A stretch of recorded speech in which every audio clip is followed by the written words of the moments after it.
Thanks for joining me for this episode to talk about church security and the things that we need. This time, this is something I truly believe you need to budget for, you need to acquire in the next year if you don't have it. So stick around with me. I want to talk about it. I want to prove my point to you through some true factual incidents that have occurred recently. Thanks again. My name is Joe Puckett. I'm so glad you're here with me to talk about this important topic. And here's what I think you need. I think you need a surveillance device that's around when you can't be there. We can't be there all the time. Now, let's talk about a couple incidents that have occurred that proves my point. First one recently in Fayetteville, North Carolina, a man was arrested, took a few days, but he was arrested after he threw Molotov cocktails at two different churches in North Carolina. And through video surveillance, they were actually able to capture images at one of the churches, and which eventually led to his arrest. So you see the images here, and it gave police investigators enough information that they were able to track him down and arrest him. It was 57-year-old Terry Rayford of Fayetteville. And so he was arrested a short time after these things, a fairly short amount of time after these things had occurred. So, you know, you're not around all the time, 24/7. We're not going to be there. And I think most churches are not going to be able to afford security 24 hours a day. And, you know, and really our main focus is protecting our people, but we've got to protect our church as well. So I truly believe you need cameras. If you don't have them, it really should be on your goal for the next year. Somehow getting a couple of cameras that you can put around your church at the most trafficked areas, that you can capture information when people are coming into the parking lot, or when people are coming into the main doors, or places where they might loiter at night is really an important thing, or where they might go to commit crimes, break into the doors.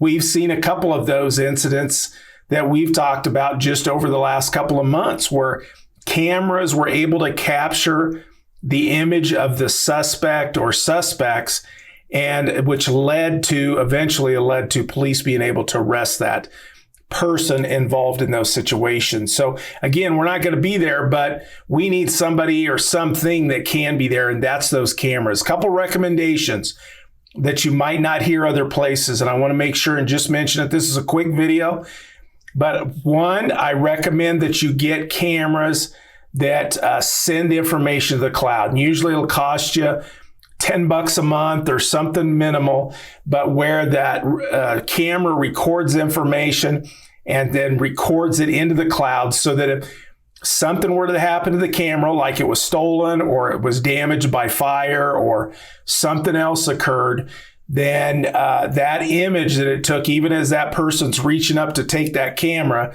that image would be sent to the cloud and stored there for you to be able to download, send to the police, send to others in your church, send to your security team if you need to watch out for this person, that kind of situation. So another incident that occurred in North Carolina, in the Raleigh area, the window of a Raleigh church. This has been about a month prior to this other incident.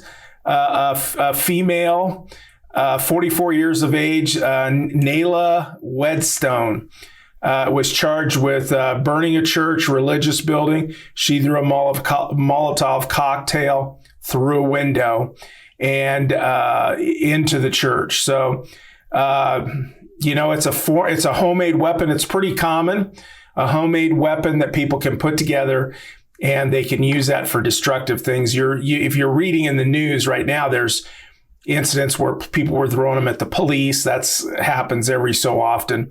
And so it's a very dangerous and destructive device. So how do we capture that? That's my main focus.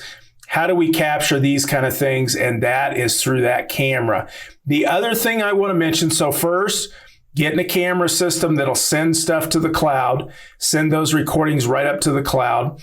A couple common ones that I like currently, and there's many out there, but I like the blink system and the ring system. Those are two great, and I'll put links down in the comments for you to be able to go take a look at those, and links where you can buy them also if you desire to do that.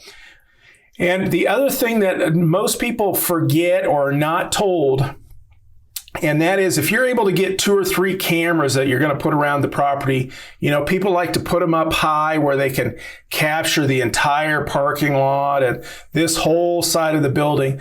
But what I want to encourage you to do is get at least 1 camera. If you're getting 2, 3, 5, whatever that is, at least put 1 or 2 of those cameras down at a lower level so that you can capture faces. That is very important. If you talk to a crime prevention officer about cameras, and that would be a great idea, your local crime prevention officer, get some points from them. But you want to put 1 of those down lower at a more of a 6 or 8 foot level near some doorways or near a walkway where people might commonly travel, especially at night if they're walking around thinking of committing a crime or doing damage or something. Have 1 of those cameras a little bit lower so you can capture the faces of that person and be able to identify them a little bit more. And then put the other ones up higher where you can, capture the commitment of that, the committing of that crime and what exactly the details of what happened. But you want to have 1 of those a little bit lower so that you can get some evidence to actually capture that person. So I'd love to hear from you. What cameras are you using? Leave comments for me and for others in this community to read and to get information from you, because it's all about the experience. I have experience with that, the blink and the ring systems. I love those, but we want to hear from you. If you also use those, hey, what do you think?